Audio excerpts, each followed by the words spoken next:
Nyaka Dond Koki mayudore kaunti ma Siaya. Nonro ma Dond Koki chalo nade?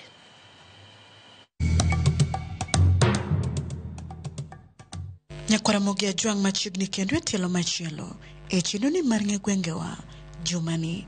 Kalapapla mar ng'e gwenge pod onyonore mana e kaunti ma Siaya kuma owuok Baragolo ofuyo ma odhi opiyo e gweng' center kata chiro mong'ere ni Dond Koki mayudore Alego Usonga. Ka iwinjo kata isedhi kata ikalo kama iluongo ni Dond Koki, ang'o mabiro e pachi? Iparo ni ang'o momiyo nyachak gweng', chiro kata center ni Dond Koki?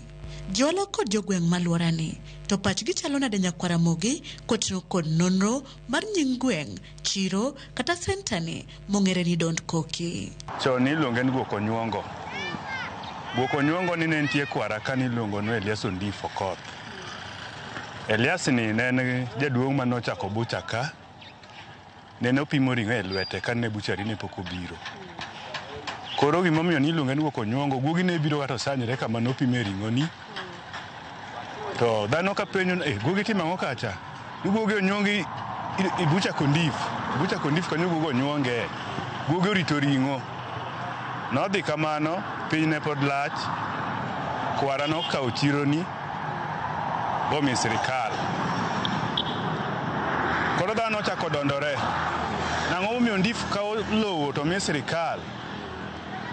Koro Ondif ne wacho, dhano dondre koda nadi, jogi jodondi. Emomiyo nying ma dondi ni nobiro dondiwa ka. Koro kono bet kata oparore to makore jogweng' dondore koda to ka kokene to wacho Ondif koro dondo koke. Emomiyo dondi koro ne ochako Ondif dondo koke. Emomiyo nobiro nying ma Dond Koki. Ne en kama ji nodakie mopogore opogore. Ne nitie jomur, ne nitie jokakan.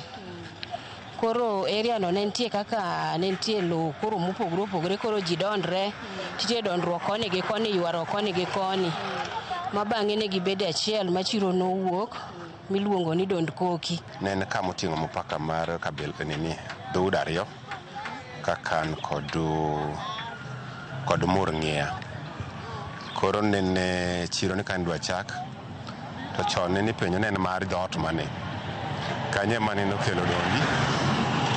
En marwa, en mar jomur, en mar jokakan.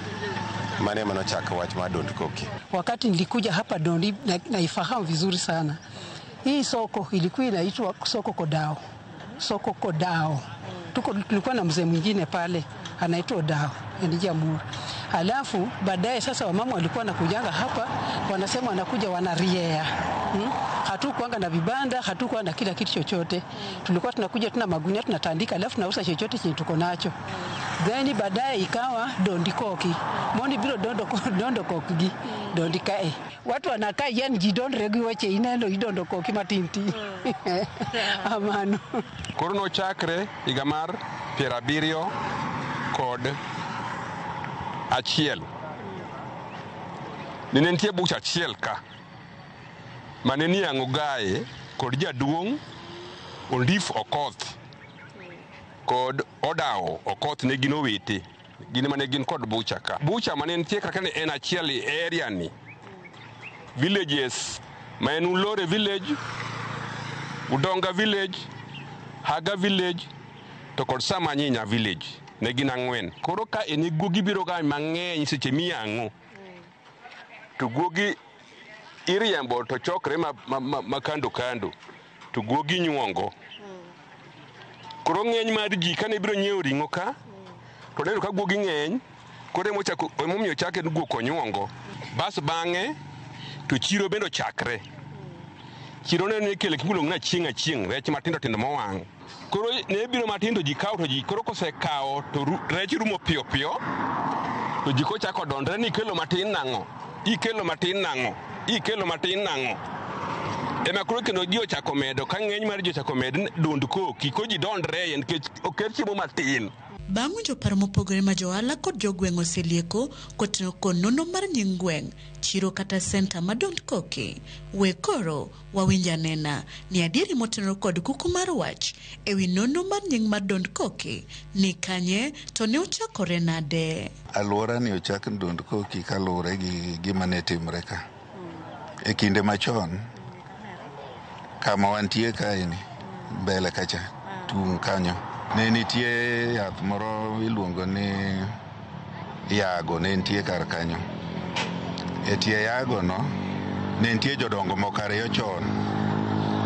Jaduong' moro ni iluongo ni Ondifo Nokoth, moro ni iluongo ni Orwaru Nandiwa. Ne giyang'o ga dhok e kanyo. Buchari ne onge, buchari ne en tiend yath. Koro itie yath kanyo ema ne giyang'o ga dhok.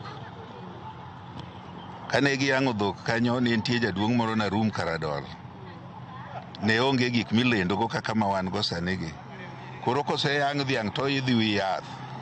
Nitie yath marateng' itoke kanyo. No idhi wi yath kanyo to go no miyo to ji winjo ni nitie ring'o ma miyo kar kanyo to ji biro nyiepo.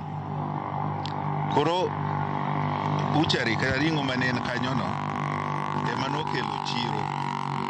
Mine be koro ne biro ga kinde chane gin muno nyulo alot mag bogi, nyanya machon moko mane matindo tindo machalo chok ka iuso kanyo. Gik moko matindo tindo ochopo kama koro jomoko kelo rech moko ne nitie na chieng' iuso kanyo.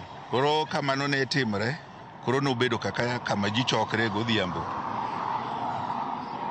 Koro ema nokelo nyinge mar Don't Koki. Ok en dondi to ji ong'ado machiek. En Don't Koki. Mon ne wacho nadhi dho ndara kacha adhi donde koka. Atero gira moro matin auso, ng'ato bende dhi nyiewo. Koro ng'ama dhi nyiewo wacho nadhi dondo koka, oduogo go nyulo moro monyiewo, ng'ato biro wacho nadhi dondo koka, oduogo kod pesa nikech otero gimoro bo uso. Aete ka joka local government obiro, mano ne pod en onge local government. Local government obiro mowuoyo gi jodongo manen ka mochiwo lowo ka. Koro ne osechakwa na adhi dondo koka kacha, adhi dondo koka kacha. Ema ne kayo wuok go dondi. Chiro ni mokwongo ni iluonge ne jomoko wacho nadhi chiro kondif. Kecha wacho ni jaduong' Ondifo mane giyang'o dhiang' kacha. Jomoko ne wacho nadhi kodawo. Jaduong' Odawo ne loso ndiga i dala ne idire kar kacha. Koro joma kalo wacho nadhi kodawo, adhi kondif. Mano ng'iyo kabisa ni en dondi mane ji osechako go na dondo koka, adhi dondo koka kacha. Koro bedo Don't Koki. To joma sani kodwa mabor ong'ado koki woko to wacho ni adhi dondi. Mane kako bet dondi nyaka sani. To senta gweng' kata chiro ma Don't Koki ni umbe landore kod weche kata timbe mage. Dondi waka wan gi tije mopogore opogore. Wan gi sekta waka mag jo boda boda. Jo boda boda wagi ting'o mine waka, ting'o nyithi waka, ting'o megewa, katero kuonde mopogore opogore. Koro gichopo kanyo, tupenye iwuok kanye, awuok dondi, awuok Don't Koki.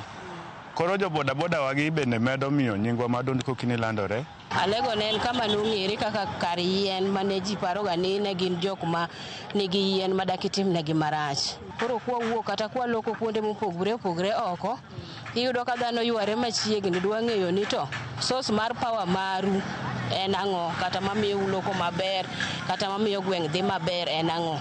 Dondi inajulikana kwa maana hapa saa hii tuko na chama inaitwa Dondi Benz Community, ndio maana inajulikana. To bende nitiere dongruok ma Don't Koki osenyuolo e ngima johala kod jodak malwora ni. Dondi machiro ni ka ochakre to chakre gi udi ariyo. Ne nitie kacha, ne nitie ot mar lum mane en hotel. Wuon go nondiko wiye kacha ni Apollo Hotel. Mano ot mokwongo kanyo. Koro koa kanyo, koro gedo chakre achaka. Koro ji gedo mos. Dondi waka gi chon, kata kane wapon, nino ka chiro waka ne nitie mine matin, to ne gin mana teyni mag okobo. Ne gikawo tach nyangile to giketi okobo eka gimenyogo. To sani waneno ka sirikal nokelonwa stima Dondi waka. Don't Koki kanochakre ne en kama ne onge, anyalo wacho ni ne onge gimoro amora. Kata udi ne gin mana mag chuodho. to sani inyalo yudo ka wan gi nderni mogo lam, wan gi pi, wan gi dispensary. Grofe gi ne onge bed ne en ndara koro grofe gi be koronyo na koro mane morwa. Kata obedo ni Dond Koki ni kod ranyisi mag dongruoge achiel ariyo adek, rem kata kwayo mage ma pod gweng' ni dwaro mondo mi oting're malo ochal kod gwenge mamoko. Gima wagombo no okel kata obedo ni wasebedo jok maloko ohala yo maber, to security marwa rach. Kuo ng'eny ikwalowa kabisa mane wagombo ni police station moro obi e center ma Dond Koki. Lakini shida yenye tuko nayo hapa, hatuna security mzuri ya kutosha. Tuko na shida kabisa. Wan kod chiro kama maber majibire to kimoka ka choche ma jo county nego ben loso. Odo koloso no akron kod chandruok. Arita mwanyalo medo jiwo komiwa police post moro butu Dondi kae. Nyakwara mogi mana kamano gikanyi mwachopo gode giko matilo makawuono. Chenoni mar ng'e gwengewa medikete mane wang' jowi mara mogi nikech juma manyien bende duogo ni kod nonro mar gweng' machielo. Erokamano kuom bedo kodwa, oriti masane. Nyinga Millicent Adhiambo, kata kihero inyaluonga ni Nyaboma.